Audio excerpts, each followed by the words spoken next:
فردوس منزل کے لاؤنج میں اس وقت عدیل صاحب اپنی والدہ کے ساتھ نشست سجا کر بیٹھے محو گفتگو تھے، جبھی وہ کسی سوچ کے زیر اثر مدعے پر آئیں۔ آبسہ کے لیے کوئی لڑکا دیکھا تم نے؟ فردوس بیگم سنجیدگی سے بولے۔ آج کل آبسہ کی ہر طرف طبیعت دیکھ کر ہی انہیں ہول اٹھ جاتے تھے۔ نہیں اماں، ابھی تو کوئی بھی نظر میں نہیں ہے، ویسے بھی لڑکے بازار میں برائے فروخت نہیں ہیں، فی الحال مجھے اپنی بیٹیوں کی فکر ہے، وہ بیزاری سے اکتاہٹ بھرے لہجے میں بولے۔ فردوس منزل کے سبھی لوگ اپنی اپنی زندگیوں میں مگن رہنے والے لوگوں میں سے تھے۔ دیکھ لو میاں، ایسا نہ ہو کل کو یہ لڑکی کوئی چاند چڑھا دے اور ہم ہاتھ ہی ملتے رہ جائیں، وہ اینک درست کرتی قیاس کر گئی تھی۔ فردوس بیگم جہاندیدہ خاتون تھی اور آبسہ کی ہر درم طبیعت سے اچھے سے واقفیت بھی رکھتی تھی، جو اپنی مرضی کی مالک کسی کی بات پر کان نہیں دھرتی تھی۔ میرا مسئلہ نہیں ہے وہ، اگر زیادہ ہی جلدی ہے آپ کو تو پھر آپ بات کر لیں کسی رشتے والی سے اور کوئی مناسب سا رشتہ دیکھ کر فارغ کریں اس کو۔ وہ چائے کی پیالی ٹیبل پر رکھ کر ناگواری سے بولے۔ چلو ٹھیک ہے پھر میں خود ہی کچھ کرتی ہوں، اب اس لڑکی کا مزید اس گھر میں رہنا ٹھیک نہیں ہے۔ وہ گہری سانس بھر کر رہ گئی تو عدیل صاحب بھی سر جھٹک کر اپنے کمرے کی جانب چل دیے۔ ویسے بھی اس گھر کے مکینوں کے لیے آبسہ کا وجود کسی چھوٹی شے سے کم ہرگز نہیں تھا۔ موبائل ہاتھ میں لے کر بیٹھی آبسہ کب سے سوچ بچار کا شکار تھی۔ شرط تو وہ لگا بیٹھی تھی مگر سمجھ نہیں آ رہا تھا کہ آخر بات کیسے شروع کی جائے، کیا میسج کروں۔ دیکھنے میں ہی اتنا کھڑوس ہے، پتہ نہیں کس بات کا غرور ہے اس کو۔ آبسہ کو پہلے پہل تو اپنے سانولے سے رنگ کو دیکھ پریشانی سی ہوئی تھی، مگر کمپلیکس کا شکار اور وہ بھی آبسہ، یہ تو گویا دو الگ الگ باتیں ہو گئی تھیں۔ ڈی پی چیک کرو ذرا، سٹائل تو ایسے مار رہا ہے جیسے ہالی ووڈ کا ہیرو ہو۔ وہ ارتضیٰ عباس کا مغرور اکھڑ انداز دیکھ نظریں گھما گئے۔ یہ باکو کی ایک سڑک کی تصویر تھی جہاں وہ یوں ہی پیر کو سٹائل دیے، پول سے ٹیک لگائے اپنی شاندار شخصیت کے ساتھ کرسٹل گرے آنکھوں پر بلیک سن گلاسز چڑھائے کتنی ہی حسیناؤں کا دل دھڑکا گیا تھا۔ آبسہ کا دل بھی ایک الگ ہی لے میں دھڑک اٹھا تھا۔ وہ فوراً خود پر قابو کر نظریں چرا گئے۔ اف، منحوس انسان، کہاں پھنسا دیا مجھے۔ میسج کروں؟ دیکھنے میں ہی اتنا کھڑوس ہے۔ وہ اس کی سنجیدگی سے بھرپور چہرے پر نگاہ ڈالتی خائف ہوئی تھی۔ کہاں پھنسا دیا مجھے، مجھ سے نہیں ہو رہا یہ۔ وہ ارتضیٰ عباس کی جگہ دوسرے نمبر پر روتی شکل والا ریئیکٹ ڈال کر میسج سینڈ کر چکی تھی۔ پھر مان لو تم ایک نمبر کی بزدل انسان ہو۔ دوسری جانب سے جوابی کارروائی ہوئی تھی۔ نہیں یار، اتنا حسین بندہ ہے، وہ مجھ سانولی کو کیوں منہ لگائے گا؟ یہ واحد بندہ تھا جس کے سامنے اس کی ذات مکمل عیاں تھی۔ تم کب سے احساس کمتری کا شکار ہو گئی ہو؟ مقابل کا حیران کن جواب موصول ہوا۔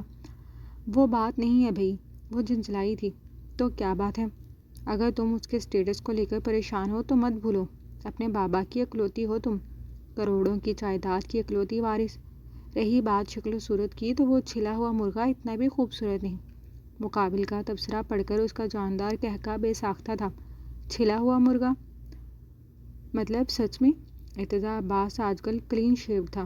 چلیں پھر ڈن ہو گیا، اس چھلے ہوئے مرغے کو تو میں ہی انسان بناؤں گی۔ اس سے بات کر وہ ہلکی پھلکی ہو گئی تھی، اب وجود میں ایک بجلی سی کون گئی تھی۔ دماغ میں آگے کا لائحہ عمل سوچنے کے قابل ہوا تھا۔ چلو ٹھیک ہے، مجھے انتظار ہے ولیمے کے چاولوں کا، وہ جتانا نہیں بھولا تھا۔ چپ کرو بھوکے، میسج سینڈ کر کے وہ کچھ سوچ کر مسکرائی تھی۔ شیر افکن اور حیات کاظمی کے ایمرجنسی نکاح کو عمل میں آئے ہوئے 15 دن کا عرصہ بیت چکا تھا۔ دونوں ہی فریقین اپنی اپنی جگہ خاموش تھے۔ حیات شیر افکن کی غیر موجودگی کے باعث ہر وقت غم میں ڈوبی رہتی تھی، تو شیر آج کل ارتضیٰ عباس کے ساتھ اپنا نیو بزنس سیٹ کرنے میں مصروف تھا۔ ناراضگی کے باعث ناصر صاحب کے آفس میں تو اس نے جھانکنا بھی چھوڑ دیا تھا۔ روز کی طرح وہ آج بھی لیٹ نائٹ ہی لوٹا، جب تک حیات سو چکی تھی۔ حیات کو شیر کی شکل پورے 24 گھنٹوں میں سے ایک بار دن کے اجالے میں ہی دیکھنے کو ملتی تھی۔ اپنے کال کے مطابق وہ اس کی ضرورت کی ایک ایک چیز آن لائن آرڈر پر منگوا چکا تھا جو اس کے زیر استعمال تھی۔ ناصر صاحب اپنے بزنس میں مصروف ایک میٹنگ کے سلسلے میں آؤٹ آف کنٹری تھے، جبکہ زری بیگم کو اپنی کٹی پارٹی سے ہی فرصت نہیں تھی۔ پنک کلر کے شارٹ شرٹ اور ٹراؤزر پر مشتمل نائٹ ڈریس میں ملبوس وہ سنگھار آئینے کے عین سامنے چیئر پر بیٹھی سوچوں میں گم بالوں کی لمبی آبشار میں ہیئر برش پھیرنے میں مصروف تھی، جبھی کوئی آہستہ سے کمرے کا دروازہ کھولتا سست روی سے قدم اٹھاتا اس کے نزدیک آ رہا تھا۔ وہ اپنی سوچوں میں اس قدر محو تھی کہ اسے 3 پیس میں ملبوس شیر افکن کی آمد کی خبر ہی نہیں ہو سکی تھی، جو ہاتھ پر موجود براؤن کوٹ صوفے پر ڈالتا اس کے عین پیچھے آ کر ٹھہرا تھا، مگر اس کے ہاتھ اب بھی بالوں میں ہی الجھے ہوئے تھے، جبکہ اس کی جائزہ لیتی گہری نگاہیں اس کے جھلملاتے سراپے میں الجھ سی گئی تھی۔ شیر افکن نے اس کا اور اپنا عکس بڑی دلچسپی سے آئینے میں دیکھا تھا۔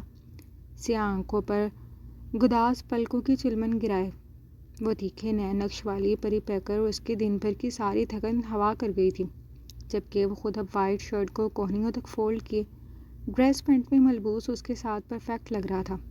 کہاں گم ہے مسز؟ شیر افکن کی آنکھوں میں ایک دم شرارت ابھری تھی۔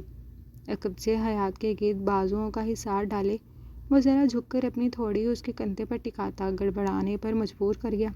آپ کب آئے؟ حیات خفت سے سرخ پڑتے چہرے پر ہاتھ پھیرتی اس کی پرشوق نظروں سے نگاہیں چراتی خائف سی ہو گئی تھی۔ جب آپ میرے خیالوں میں گم تھی۔ شیر کو اب اسے چھیڑ کر مزہ آنے لگا تھا۔ ہیں کب؟ میں تو آپ کے بارے میں بالکل بھی نہیں سوچ رہی تھی۔ حیات نے خشک سے لہجے میں اس کی خوش فہمی دور کی تھی۔ اچھا، میرے بارے میں نہیں سوچ رہی تھی؟ تو پھر بتائیں مسز کہ میری غیر موجودگی میں آپ کی سوچوں پر کس کا قبضہ تھا؟ وہ اسے چیئر پر سے کھڑا کرتا اپنے مقابل لاتا مصنوعی سنجیدگی سے بولا۔ حیات دھیمی مسکراہٹ سے مسکرائی، جو اب نرم لہجے میں بہت ہی محبت سے مخاطب ہوا تھا۔ میں تو نہیں بتاؤں گی۔ حیات کی شرارتی طبیعت نے اچانک انگڑائی لی تھی۔ اچھا تو نہ بتائیں، مگر مجھے تو معلوم ہے۔ شیر جھک کر اپنی ناک اس کی ناک سے مس کرتا مسکرا کر بولا۔ بتائیں پھر کہ میں کس کو یاد کر رہی تھی؟ حیات نے آنکھیں چلا کر پوچھا۔ گارنٹی کے ساتھ کہ آپ مجھے ہی یاد کر رہی تھی۔ اگر آپ اب بھی نہیں مانیں تو وہ ایک الگ بات ہے۔ وہ اس کی شرارت سمجھتا چھوڑ کر اب ڈریسنگ روم کی جانب بڑھا تھا۔ جی نہیں، میں تو ٹرکش ہیرو یمان کے بارے میں سوچ رہی تھی۔ کتنا کھڑوس ہے نا وہ۔ حیات قدم اٹھاتی اس کے پیچھے ڈریسنگ روم میں ہی آ گئی تھی، جو سلائڈر بند کرتا ایک جھٹکے سے پلٹا تھا۔ اب یہ یمن چمن کون ہے؟ شیر نے ماتھے پر بل ڈالے خفگی سے گھورا۔ لو بھول گئے آپ؟ ایک دفعہ میں نے بتایا تو تھا میرا فیوریٹ ہیرو ہے۔ وہ اس کے تاثرات سے ہنس اٹھاتی ڈریسنگ روم میں اپنی ہنسی کی جلترنگ بکھیر گئی تھی۔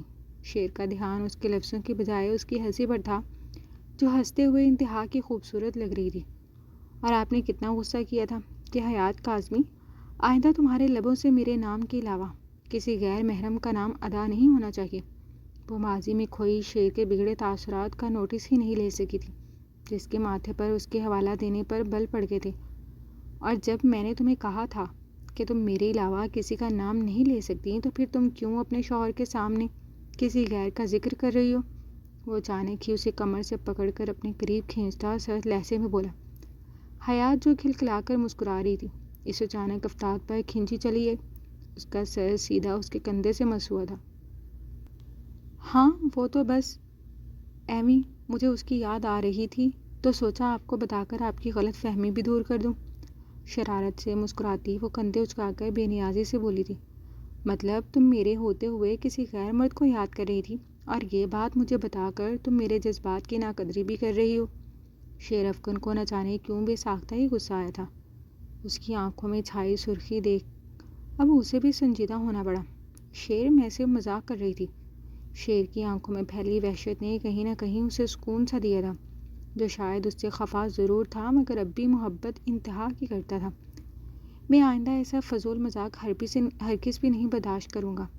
میری بات کان کھول کر سن لو۔ وہ بے ساختہ ہی جھک کر ماتھا چھوتا خود کو کمپوز کرتا پیچھے ہوا۔ حیات نے الجھ کر اسے دیکھا تھا، جو اب اپنا نائٹ ڈریس لیے واش روم میں بند ہو چکا تھا۔ ہفتے کا پہلا دن تھا۔ آج صبح سے ہی شیر افکن ہاشمی اور ارتضیٰ عباس بزنس کے چکروں میں گھن چکر بن کر رہ گئے تھے۔ ہاشمی بلڈرز اور عباس انٹرپرائزز شروع سے ہی شیئرز ہولڈر ہونے کے ساتھ ساتھ بزنس پارٹنرز بھی رہے تھے۔ ارتضیٰ عباس کے ایک پروجیکٹ میں شیر ذاتی طور پر 49% کا شیئر ہولڈر بھی تھا، مگر ناصر صاحب سے ناراضگی کے بعد شیر اپنا الگ بزنس اسٹیبلش کرنے کی ایک الگ ہی دھن سوار تھی، جنہوں نے حیات سے نکاح کرنے کے لیے اس بیس پر مجبور کیا تھا کہ اگر وہ اس رشتے سے انکاری ہوتا ہے تو وہ اسے اپنی تمام تر جائیداد سے آگ کر دیں گے۔ اب تک اس نے کبھی بزنس میں دلچسپی نہیں لی تھی، مگر اب وہ واقعی اپنے بل بوتے پر انہیں کچھ کر کے دکھانا چاہتا تھا، جس میں ارتضیٰ اس کی بھرپور مدد کر رہا تھا۔ اپنے والدین کے گزر جانے کے بعد اپنے ماں باپ کی اکلوتی اولاد ہونے کے باعث بزنس کی تمام تر ذمہ داریاں پچھلے 5 سالوں سے وہ بخوبی نبھا رہا تھا۔ 3 پیس سوٹ میں ملبوس سلیوز کوہنیوں تک فولڈ کیے، کوٹ کو کرسی کی بیک پر ڈالے، وہ بڑے ریلیکس انداز میں بیٹھے تھے۔ اس وقت شام کے 4 بج رہے تھے۔ باغ دوڑ میں انہیں لنچ کرنے کا وقت ہی نہیں ملا تھا۔ ابھی بھی وہ اپنے نئے اسٹور کے لیے سائٹ وزٹ پر تھا۔ اس کا ارادہ پاکستان کے بعد ورلڈ وائڈ اپنے گروسری اسٹورز اور ہوٹل کی ایک چین بنانے کا تھا، جس کے لیے وقت کے ساتھ ساتھ بہت محنت بھی درکار تھی۔ وہ دونوں اس وقت ایک ریستوران میں موجود تھے۔ آرڈر وہ پہلے ہی دے چکے تھے۔ ہلکی پھلکی سی باتوں میں مصروف و سنجیدگی سے کسی موضوع پر محو گفتگو تھے۔ لذیذ کھانوں کی اشتہا انگیز خوشبوئیں پورے ریستوران میں پھیلی ہوئی تھیں۔ کچھ ہی دیر میں کھانا سرو کر دیا گیا تھا۔ وہ دونوں اپنی باتوں میں محو رغبت سے کھانا کھانے میں مصروف تھے جب کوئی نازک وجود ان کے ساتھ آ بیٹھا تھا۔ دونوں کھانے سے ہاتھ روک کر چونک کر ٹھہر گئے تھیں، جبکہ آبسہ مزے سے جگہ سنبھال چکی تھی۔ آپ کون؟ وہ حیرانگی سے گویا ہوئے۔ ارتضیٰ عباس نے چھمبے سے اس کی ڈریسنگ پر غور کیا تھا، جو ٹائٹ جینز اور شارٹ ٹاپ پر سر پر خوبصورتی سے اسکارف لپیٹے ہوئے تھی۔ آبسہ کی آنکھوں میں شرارت رقص کر رہی تھی، سانولے سے ہاتھوں میں لرزش واضح تھی۔ میں وہ آپ مسٹر زبیر ہیں نا؟ وہ گڑبڑا کر سیدھی ہوتی ہی ناسمجھی سے بولی۔ نہیں۔ وہ دونوں ہی ساتھ میں انکاری ہوئے تھے۔ اوہ سوری، میں غلطی سے بیٹھ گئی، ریئلی سوری۔ وہ جلدی سے مسکرا کر بہانہ گھڑتی دور ٹیبل پر براجمان شخصیت کی جانب بڑھی، جو مسکراہٹ روک رہی تھی۔ کون تھی بھائی یہ لڑکی؟ شیر نے مسکرا کر حیرانگی سے پوچھا۔ پتہ نہیں یار، چھوڑ اسے، یہ بتا ہم کہاں تھے؟ انہیں خوفوں سے سر جھٹک گیا۔ آبسہ کے کپڑے اور اس کی حرکت دونوں نے اس کا دماغ ٹھٹکا دیا تھا۔ مجھے تو لگا وہ تیری وجہ سے آئی تھی۔ شیر کا اندازہ تقریباً درست ہی تھا۔ ارتضیٰ نے گھوری سے نوازتے مسکراہٹ روکی۔ صبح شام ایسی پتہ نہیں کتنی ملتی ہیں یار، بس اسے بھی میرا نمبر ہی چاہیے ہوگا۔ ارتضیٰ عباس کھانے سے بھرپور انصاف کرتا سر جھٹک کر گویا ہوا۔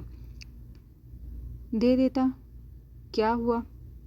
کیا پتہ اس بار مجھے بھی بھابھی مل جاتی۔ وہ ایک آنکھ کا کونا دبا کر شرارت سے مسکرایا۔ اتنا گیا گزرا بھی نہیں میرا اسٹینڈرڈ کہ ہر راہ چلتی کو تیری بھابھی بنا دوں۔ وہ اس کے کلر کمپلیکشن پر طنز کر گیا تھا، جو دور بیٹھی مسکرا کر کسی سے باتوں میں مشغول تھی، جبکہ شیر افغن کی مسکراہٹ پھیکی پڑ گئی تھی۔ السلام علیکم۔ افغن لنچ کے بعد سیدھا گھر واپس آیا تھا۔ ناصر صاحب، جو آفس سے آنے کے بعد کیجول ڈریس میں ملبوس ٹی وی لاؤنج میں بیٹھے موبائل پر مصروف تھے، کے سامنے سے آتے شیر افغن کو دیکھ کر چونک گئے۔ وعلیکم السلام برخوردار، فرصت مل گئی گھر چکر لگانے کی؟ وہ طنزیہ مسکراہٹ کے ساتھ بولے۔ رف ٹف سے حلیے میں ملبوس افغن، جو پشت پر کوٹ ڈالے ان سے بات کرنے کا ارادہ رکھتا تھا، ان کا انداز دیکھ ارادہ ملتوی کرتا، سر جھٹک کر ایک گہری سانس فضا کے سپرد کر اپنے کمرے کی جانب بڑھا۔ یہاں آؤ، مجھے کچھ بات کرنی ہے۔ اس کے سیڑھیوں کی جانب جاتے قدم ٹھٹک کر ٹھہرے تھے۔ جی کہیں۔ وہ کالر کا بٹن کھولتا سامنے کے صوفے پر نشست سنبھال گیا۔ خیر سے تمہارے جلد بازی کے نکاح کو مہینہ ہونے والا ہے۔ میں سوچ رہا ہوں کہ شادی تو ہو ہی چکی، اب ولیمے کی دعوت بھی باقاعدہ تمہاری شادی کی اناؤنسمنٹ کر دی جائے۔ وہ ذرا پرسوچ دکھائی دے رہی تھی۔ جو دل میں آئے وہ کریں، مجھ سے کیوں پوچھ رہے ہیں؟ شیر کی تیوری چڑھ گئی تھی۔ صاحبزادے، پوچھ نہیں رہا، بتا رہا ہوں۔ وہ بھی اسی کے باب تھے۔ شیر نے دانت کچکچائے۔ اچھا تو پھر میں جاؤں؟ شیر جزبز ہوا۔ ہاں جاؤ، مگر میری ایک بات کان کھول کر سن لو۔ اب تمہاری شادی ہو گئی ہے۔ شادی کے بعد انسان پر ذمہ داریاں بڑھ جاتی ہیں۔ تم اپنا بزنس شروع کرنا چاہ رہے ہو، اچھی بات ہے، مگر میرے بزنس میں بھی ذرا ہاتھ بٹاؤ، میں کب تک اکیلے سب سنبھالوں گا؟ ان کی بات میں وزن تھا۔ میری کیا ضرورت پڑ گئی آپ کو؟ اتنے سالوں سے بھی تو ہاشمی بلڈرز کام کر رہی ہے نا، تو ابھی بھی کر لے گی۔ وہ نخوت سے بولا۔ بکواس نہیں کرو، بیٹے ہو تم میرے، وہ تیز لہجے میں بولے۔ اوہ، جب جائیداد سے آگ کرنے کی دھمکی دے رہے تھے، جب بیٹا کہاں چلا گیا تھا؟ وہ بھی سلجھ کر رہ گیا تھا۔ تم تو جیسے بڑے میری دھمکی میں آنے والی شے ہو نا۔ ان کے گھورنے پر وہ منہ بنا گیا، مگر خاموش رہا۔ اس وقت غصے میں تھا۔ تمہاری وجہ سے اس معصوم کی زندگی خراب ہو گئی اور تم نکاح سے انکاری ہو رہے تھے، تو تیش میں مجھے اس وقت جو صحیح لگا میں نے وہی کیا۔ ان کا لہجہ ابھی بھی سردگی لگے ہوئے تھا، جیسے میں نے تو آپ کی دھمکی میں آ جانا تھا۔ وہ استہزائیہ مسکرایا۔ اچھا، میں جا رہا ہوں۔ دراصل میری پیاری بیوی میرا انتظار کر رہی ہوگی، آپ کی بیوی کی طرح نہیں ہے جو ہر وقت پارٹیز میں رہے۔ پلٹ کر چاہتا وہ انہیں تپانا نہیں بھولا تھا۔ شٹ اپ، ماں ہے تمہاری۔ ان کو کبھی کبھی سمجھ نہیں آتا تھا، کبھی اتنے چہیتے ماں بیٹا بن کر گھومتے تھے اور کبھی آگ اور پانی بن جاتے تھے۔ خیر، حیات بیٹی کو اس کے پسند سے شاپنگ کروا دو، اسے بالکل بھی اکیلا پن محسوس نہیں ہونا چاہیے، بڑی پیاری بچی ہے۔ حیات کے ذکر پر ان کے لہجے میں شفقت در آئی تھی۔ جی، غلام کے لیے اور کوئی حکم؟ وہ سر پھینک کر بولا۔ اور ہاں، اپنی ان آوارہ دوستوں کی گیدرنگ چھوڑ دو، اور آئندہ تم مجھے ڈرنک کرتے ہوئے نظر بھی آئے نا تو بغیر بتائے ہی آگ کر دوں گا۔ ناصر صاحب کی نصیحتیں تو ختم ہونے والی تھی نہیں، وہ خود ہی بڑبڑاتا ہوا کمرے کی جانب بڑھا، جنہیں ساری غلط رپورٹیں جانے کون فراہم کرتا تھا۔ کوئٹہ شہر کے اونچے ہیبت ناک پہاڑوں پر جون جولائی میں بلا کی گرمی تھی۔ ٹھنڈے علاقوں کے رہنے والوں کو تو ویسے بھی گرمی ناقابل برداشت ہوتی تھی۔ شہر میں درجہ حرارت کوئٹہ کے شہریوں کے لحاظ سے خاصا زیادہ ہی تھا۔ کوئٹہ کے عباسی ہاؤس میں اس وقت خاصی چہل پہل تھی۔ دن ڈھل چکا تھا، سورج اپنی کرنیں سمیٹتا پہاڑوں کے پیچھے غروب ہونے کو تھا۔ ڈبل سٹوری بنگلو کے گارڈن میں عباس صاحب کے نواسی کھیل کود میں مصروف تھے۔ جبھی ارتضیٰ عباس کی کار صدر دروازے سے داخل ہوتی ایک جھٹکے سے پورچ میں ٹھہری تھی۔ آنکھوں پر گوگلز لگائے ارتضیٰ بچوں پر ایک نظر ڈالتا گراؤنڈ فلور پر بنے دادی کے کمرے کی جانب بڑھا تھا۔ السلام علیکم دادی جانی۔ ارتضیٰ، میرا بچہ۔ وہ جب بھی نماز پڑھ کر ہی بیٹھی تھی کہ پیچھے سے آنکھوں پر کسی کے ہاتھوں کا جانا پہچانا سا لمس محسوس کرتی خوشی سے چہک اٹھی تھی۔ کیسی ہیں دادی جانی؟ وہ ان کی گود میں ہی سر رکھ کر نیم دراز ہو چکا تھا۔ میں ٹھیک ہوں، آپ کیسے ہیں میرا بچہ؟ میں بالکل ٹھیک ہوں دادی ڈارلنگ، یہ بتائیں کیا آپ کو میری یاد نہیں آتی؟ وہ مصنوعی ناراضگی سے بولتا آنکھیں میچ کر لیٹ گیا۔ ماں کے بعد یہ واحد عورت تھی جس کے آغوش میں آ کر ایک الگ ہی سکون ملتا تھا۔ وہ لمحہ بتا دیجیے جس میں ہم اپنے جگر کے ٹکڑے کو نہ یاد کرتے ہوں۔ وہ اب دیدہ ہو گئی تھی، تو پھر اب میرے پاس آتی کیوں نہیں ہیں؟ کیوں اتنا صبر کرواتی ہیں مجھے؟ وہ اٹھ کر بیٹھ گیا تھا۔ بیٹا، میں بوڑھی جان تمہارے اس محل جیسے گھر میں اکیلی کیا کروں گی؟ اور پھر تم کبھی اس شہر کبھی اس شہر، ایک جگہ پر ٹھہرو تو میں کچھ سوچوں بھی۔ وہ نرم نگاہوں سے دیکھتی شکوہ کر گئی۔ کیا کروں دادی جانی، کام ہی ایسا ہے، میں آپ کو بہت مس کرتا ہوں، آپ نے تو بالکل ہی اکیلا کر دیا ہے مجھے۔ وہ ان کی گود میں شکوہ کرتا بالکل معصوم بچہ لگا تھا۔ آپ کچھ بھی نہ کرو میرا بچہ، آپ شادی کر لو، اب میں تمہاری دلہن دیکھنا چاہتی ہوں، اپنے بچے کو آباد اور خوش دیکھنا چاہتی ہوں۔ دادی نے اپنی دل کی بات کہی تو ارتضیٰ جھٹ سے آنکھیں موند گیا۔ ارتضیٰ، جی دادی بولی نا، میں سن رہا ہوں۔ زینت خاتون نے اس کے سر پر ایک چپت لگائی تھی۔ ارتضیٰ، اس بوڑھی دادی کی آخری خواہش پوری کر دیں اور کسی اچھی سی لڑکی سے شادی کر لیں۔ وہ اسے قائل کرنا چاہ رہی تھی۔ کر لوں گا، پہلے بزنس سیٹ کر لو، پھر آپ کی پسند سے ہی کروں گا۔ وہ آنکھیں میچے انہیں تسلی کرا گیا تھا۔ اچھا اٹھیں، جلدی سے اپنی نواسی سے کہیں اپنے شوہر کی خدمتیں بعد میں کریں، پہلے مجھے اپنے ہاتھ کا پلاؤ بنا کر کھلائے، پھر رات میں مجھے واپسی کے لیے بھی نکلنا ہے۔ وہ ان کا ذہن بھٹکانے کے لیے ایک دم ہی اٹھا تھا، جبکہ وہ اس کے جانے کا سن کر اداس ہو گئی تھی، مگر پابندیاں لگانا اور کسی کو روکنا تو زینت بیگم نے سیکھا ہی نہیں تھا۔ وہ اس کی رضا میں راضی تھی۔ ہاں ہاں، ابھی بولتی ہوں، جاؤ تم چینج کر کے آؤ۔ وہ بھی اس کی پسند کا خیال کرتی جلدی سے اٹھی تھی، جبکہ اس کا ارادہ دادی کے بستر پر تھوڑا اور لیٹنے کا تھا۔ ابھی کرتا ہوں، بس آپ جلدی سے بھول کر واپس آئیں، میں نے آپ سے بہت ساری باتیں کرنی ہیں۔ وہ آنکھیں موند کر لیٹ گیا تھا، جبکہ وہ جائے نماز ایک جانب رکھتی اٹھ کھڑی ہوئی تھی۔ زینت خاتون اور ارتضیٰ کے دادا پرویز کا آبائی گھر کوئٹہ میں ہی تھا۔ قیام پاکستان کے وقت وہ انڈیا سے ہجرت کر کے کوئٹہ شہر میں ہی آئے تھے اور یہیں اپنی نسل کو پروان چڑھایا تھا۔ ارتضیٰ عباس کے والد اور والدہ یونیورسٹی کے زمانے کے دوست تھے۔ پھر ارتضیٰ عباس کی پیدائش کے بعد فہمیدہ بیگم کے بے حد اصرار پر وہ پاکستان سے باہر موو کر گئے تھے۔ فہمیدہ کی فیملی ہمیشہ کے لیے پاک سے امریکہ موو کر گئی تھی۔ ایسے میں انہیں کوئٹہ شہر میں رہنا خاصا برا لگتا تھا، مگر وقت گزرا اور ولید صاحب بیگم کی سخت مخالفت کے باوجود ان کی ناک کو کسی بھی خاطر ملائے بغیر ارتضا کو ماں کی گرتی طبیعت کے پیش نظر پاک بھیج چکے تھے۔ اس کی اسکولنگ امریکہ میں ہی ہوئی تھی، جبکہ اعلیٰ تعلیم پاکستان سے ہی مکمل کی تھی۔ ارتضا بااستادی سے خاصا مانوس ہو چکا تھا، جبھی بھی وہ کبھی پلٹ کر امریکہ واپس نہیں گیا تھا۔ پرویز کے علاوہ ان کی 2 بیٹیاں بھی تھیں، ایک کی شادی اسلام آباد میں جبکہ دوسری شادی کے بعد جاپان شفٹ ہو گئی تھی۔ پرویز صاحب نے کبھی اپنے کسی بچے پر کسی قسم کی کوئی پابندی نہیں لگائی تھی۔ سب کے بچے اپنی زندگیوں میں مگن تھے، جبکہ دوسری بیٹی کی سب سے بڑی بیٹی کا خاوند سرکاری ملازم تھا اور آج کل اس کی پوسٹنگ کوئٹہ شہر میں ہونے کے باعث وہ انہی کے ساتھ رہ رہا تھا۔ جاری ہے۔